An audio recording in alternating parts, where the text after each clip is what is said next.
up on Inside LEHMAN, the chemical and emotional connections of addiction, whether it's nicotine or your smartphone. Plus, we'll meet some people who are pursuing their dreams and living beyond disabilities. And you'll get an insider's look at the face of volunteerism, meeting people who are making a difference in New York. All of this and a look at what it takes to make it under the spotlights in the world of modern dance. So sit back and relax because Inside LEHMAN starts now.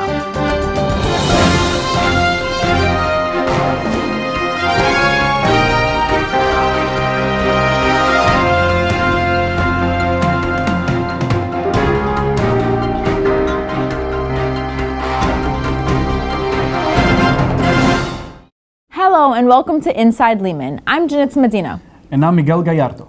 People have smoked tobacco for centuries, and its addictive nature is no secret. However, many modern products with even higher nicotine levels may lead to dependency much faster than it did for our ancestors. Inside LEHMAN's Will Wright looks at nicotine addiction and the efforts to educate users about its effects.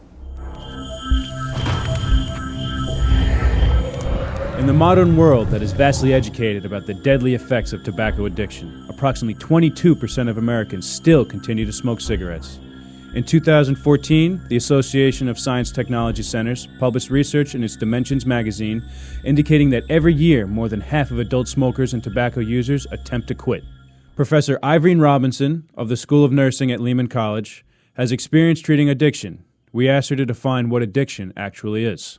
Addiction is anything that makes you feel good, that gives you a high, and you have to keep repeating it to get that high. Lisa Geraldino was a smoker for 6 years, and she fully understands the feeling of needing a cigarette. They're very addictive. When I first started smoking, I just started smoking and I got the hang of it. For some reason, I couldn't stop smoking. And everybody around me smoked cigarettes, and I didn't find it as harming, and I just kept smoking. So why aren't smokers able to drop the habit that is literally killing them?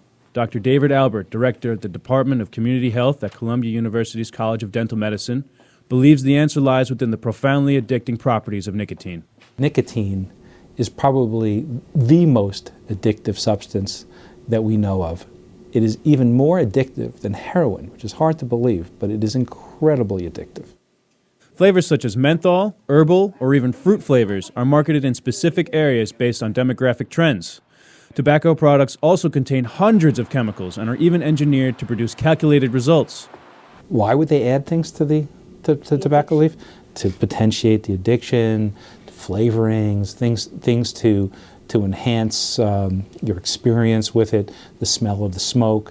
But they don't tell us what those. They're not required to list what's in the product. This cultivated addiction produces a dependency that is both physical and psychological. This means addiction clinic teams have to devise a strategy to break the pattern and stop the damaging effect of the smoker's behavior. This goes way beyond secondhand smoke.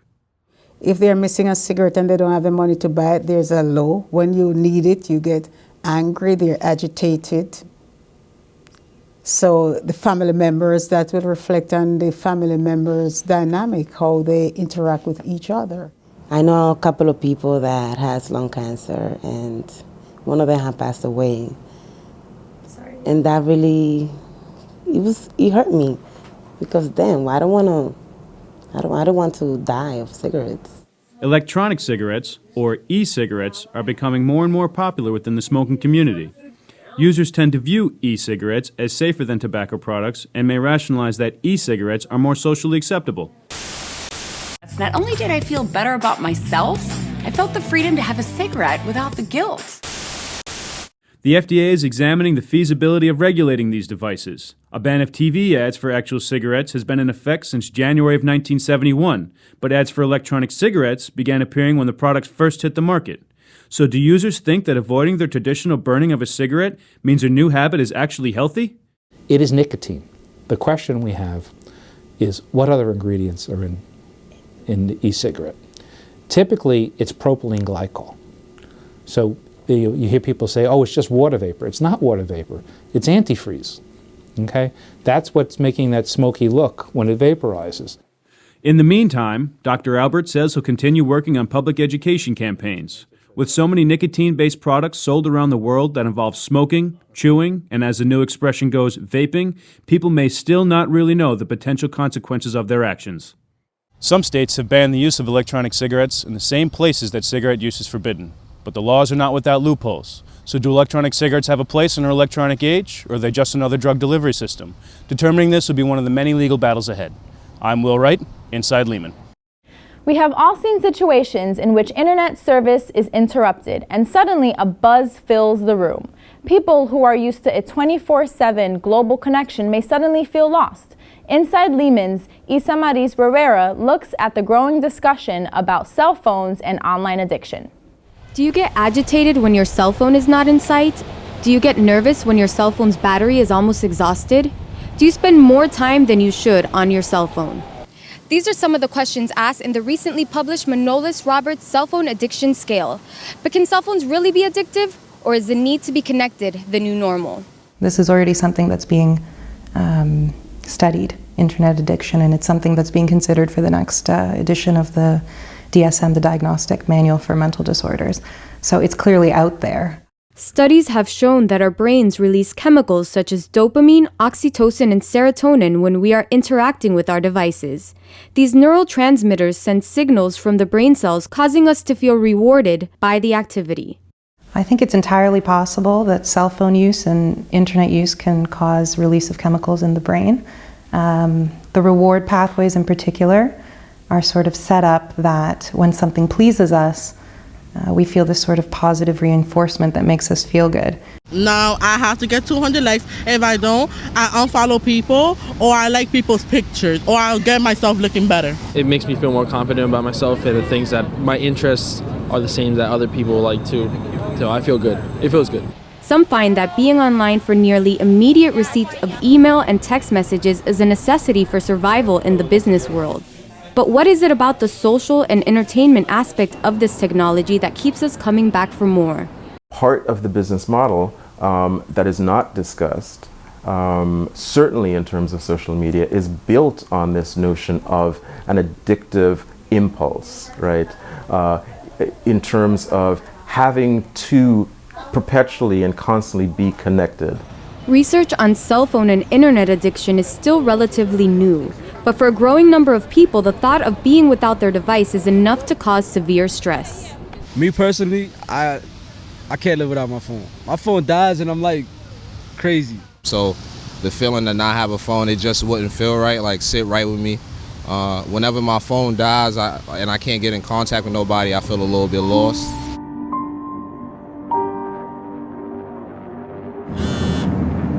Mommy, is that work again? Sorry, baby. I just have to answer the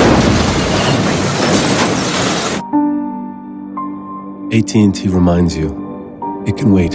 The National Safety Council's annual injury and fatality report found that cell phone use was involved in 26% of car accidents in the U.S. I usually see people driving, using their phones.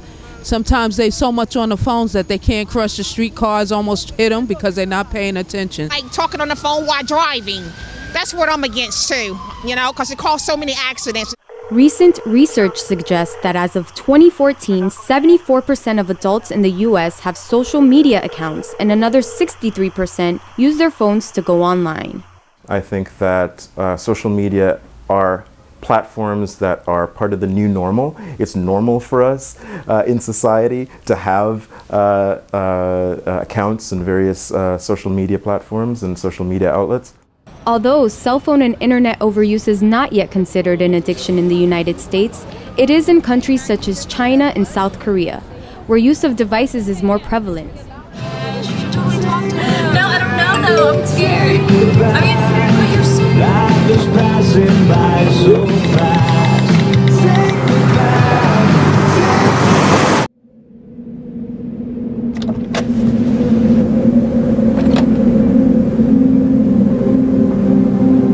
Do you know that you're in my lane?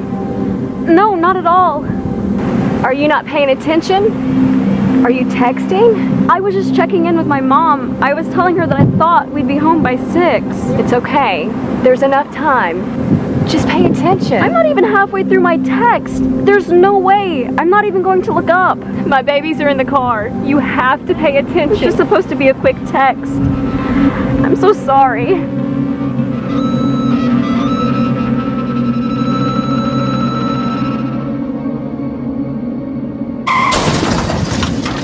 So next time you're snapping that 50th selfie to share with the world, or attempting to read a text while driving, ask yourself, is this the new normal? Then perhaps the next question is, should it be? This is Issa Maurice Rivera for Inside Lehman.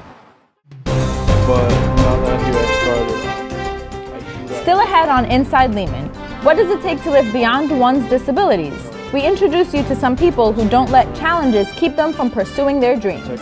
And what does it really mean to be a volunteer? You'll see that it means a lot, and we'll show some people who are making a big difference.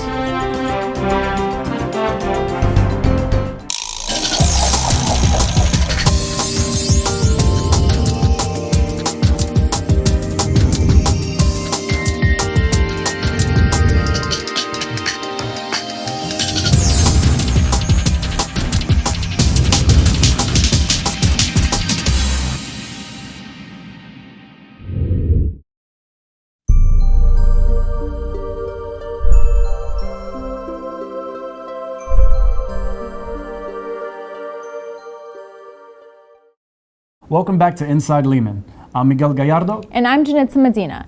As technology is advancing, so are the services that are being provided for those with disabilities. Inside Lehman's Ann Andre takes a look at the world beyond disabilities. We've all heard the term disabilities at some point in our lives. But what does that mean in the daily life of someone who is disabled? I was born legally blind, so I only have partial vision in one eye. The other eye, I have no vision at all. I had problems reading and didn't understand why. So I found out I had cataracts and it causes blurred vision. I've been running for the last 11, 12 years to deal with my PTSD disorder. In spite of some of the difficulties that people with disabilities may experience, there are many who are pushing past some of the constraints. We develop an accommodation plan and we determine what are the barriers for access for these students and how we can develop a plan to be able to overcome some of these barriers. Before the equipment, I would have to ask my mom. She read to me for many, many years. But with the technology, I can pretty much do everything on my own now. When I started in this business, we were using telephones for instruction. Now we're using net meeting and all this online learning.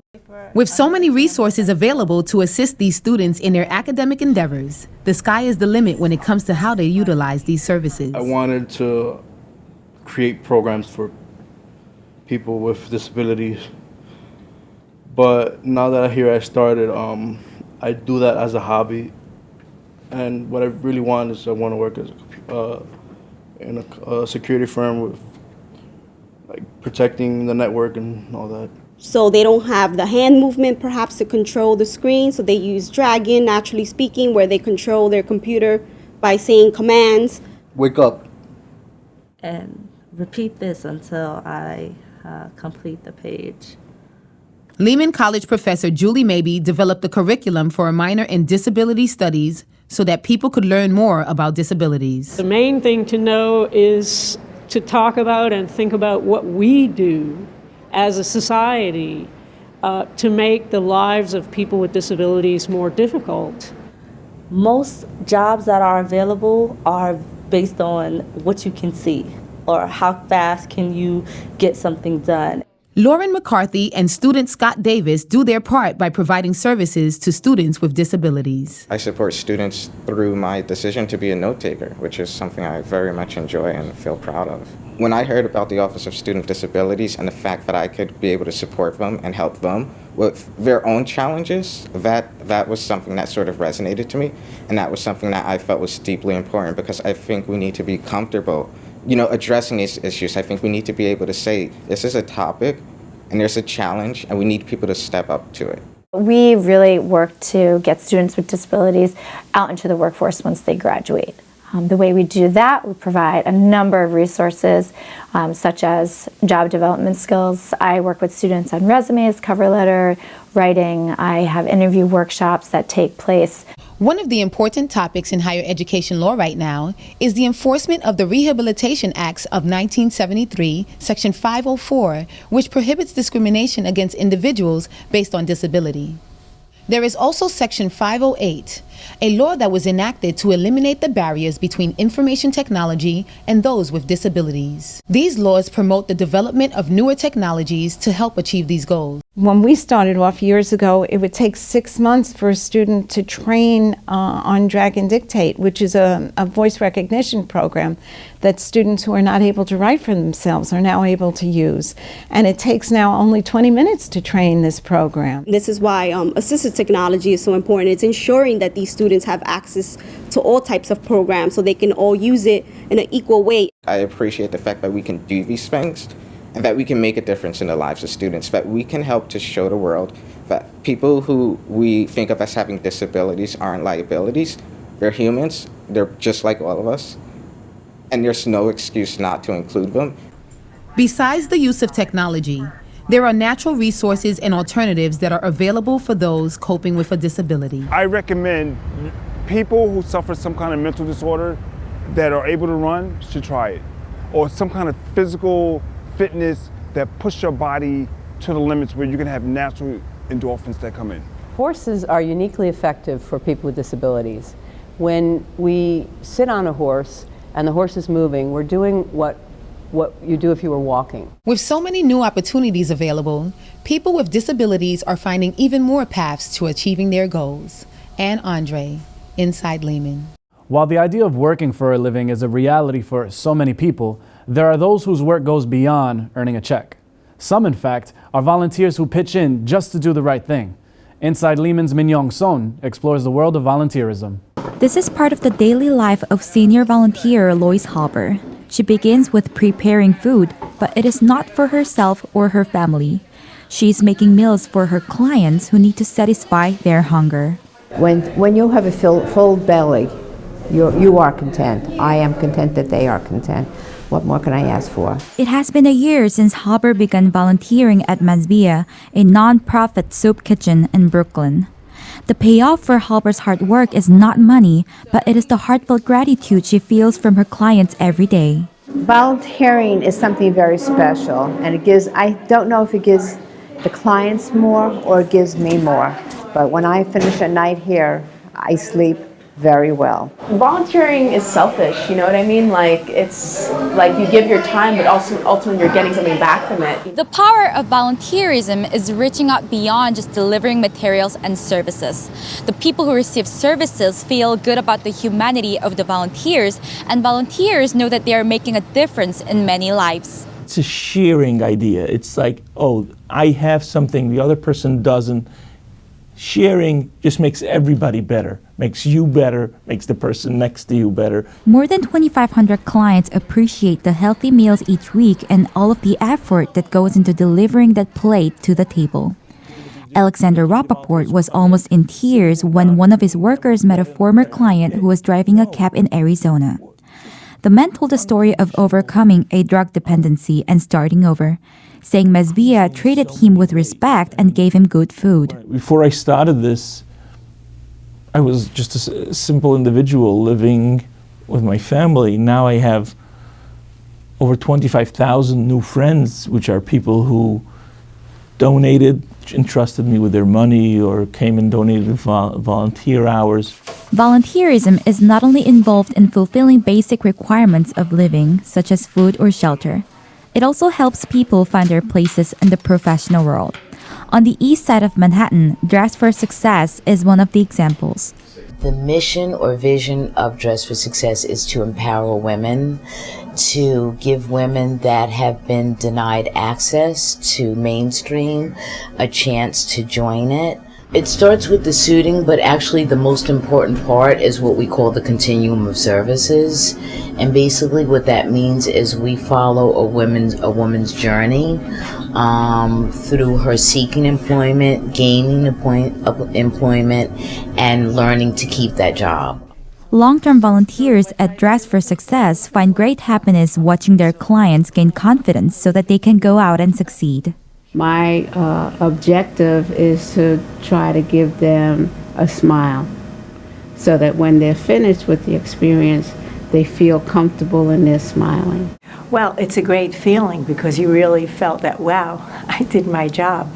You know, you've seen them coming in when they're kind of vulnerable, and you suit them and they're really happy, and you can see the confidence level from when they came in and from when they left. For both Mesbia and Dress for Success, generosity helps make it all possible. We get pallets at a time delivered from the food bank. That needs to go into our inventory, bringing that up, taking them to the other sites if needed. All of that is done with volunteer hands, almost at no additional cost to our existing restaurants. According to a recent study done by the Corporation for National Community Service, New York is ranked 49th out of 50 states when it comes to people volunteering their time. Those who do volunteer say that helping others is their duty. I feel like as a community, we have to volunteer. And if you're fortunate enough that you can, why don't you? It's something so important. And I feel like people don't realize that, like, this matters. One person doesn't make the community, but everybody makes the community. And I think that's what they get more from it. Amanda Dubois is the director at the Office of Community Engagement at Lehman College. Her office helps students find meaningful roles in voluntary service. They see that difference, they understand that they're hugely important in the community. And so that's when I notice the difference, is more so when I hear them and I hear that recognition of what the need is in the community and how they understand it, they get it. Volunteering is the cornerstone of any charity's success. New York could use more help from citizens who are willing to give their time and efforts, because at the end of the day, the act of giving back also makes them feel fulfilled. Min Young Son, Inside Lehman. Choreography is the creation and arrangement of movements to form a dance composition. A choreographer must master creative concepts and then instill that vision in dancers. Inside Lehman's Tiffany Barker brings us an insider's look at dance from first concepts to the stage. A choreographer takes on many tasks. Inventing dance movements is just the beginning of a process that turns a routine into a performance. For dancers, it means long hours of strenuous practice, moving in unison, and handling the constant pressure of getting it right. Music, costumes, props, the performance space, and the capabilities of the dancers must all be taken into consideration. Choreographer is a person in charge to put everything that's in their head in a dance piece, if that makes sense. Professor Amy Larimer is helping students turn their ideas into reality. As an experienced dancer and choreographer, she serves as their mentor, providing guidance for adjustments or improvements as they prepare for a dance concert at Lehman College. She is like the tool between like you and yourself and your expression. Like, she teaches you how to connect that, like who you are and what you want to say through your movement. Before becoming a choreographer, Professor Larimer began as a dancer. She teaches her students that creative technique accompanied by inspiration is what forms dance moves. A performer must work to fully understand how to combine movements into a powerful form of self-expression. A choreographer really is creating a dance, and a dance instructor is teaching dancers.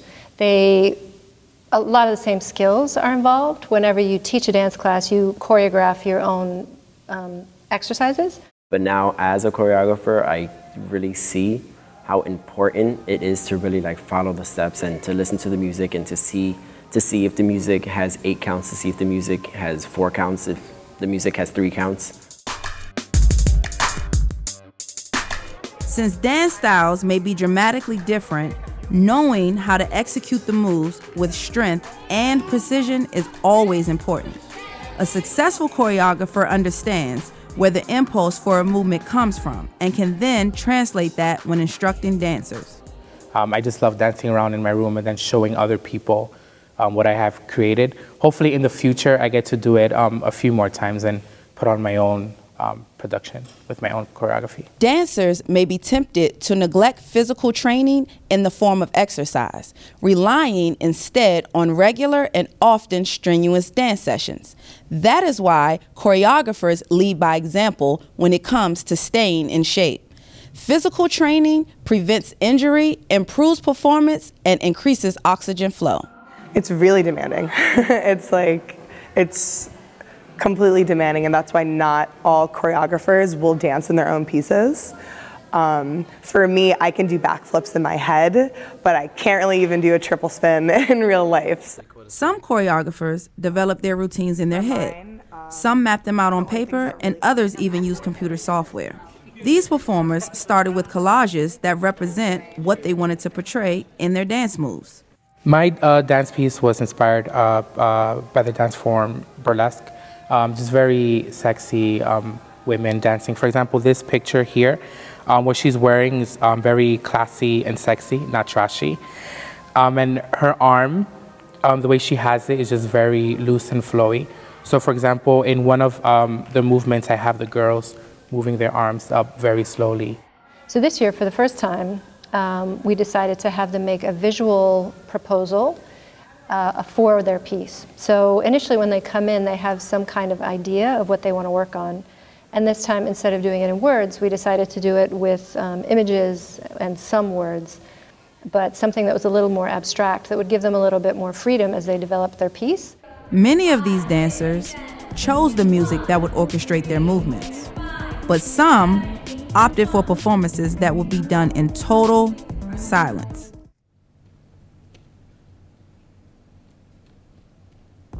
Costumes and props complete this act of expression. They must be designed for each performer's body structure to avoid limiting movement. But it's not always easy. For example, sometimes men have to dance in heels, which may be difficult but necessary for the piece. After all of the training, the actual performance is the reward. Not a word is spoken, but these dancers are communicating deep feelings from within. Tiffany Barker, Inside Lehman. That's all we have time for. We would like to thank our reporters, our crew, and the rest of our team for all of their fine work. If you would like to see more, look for us on YouTube by searching for Inside Lehman. Thanks for watching. We'll see you next time on Inside Lehman.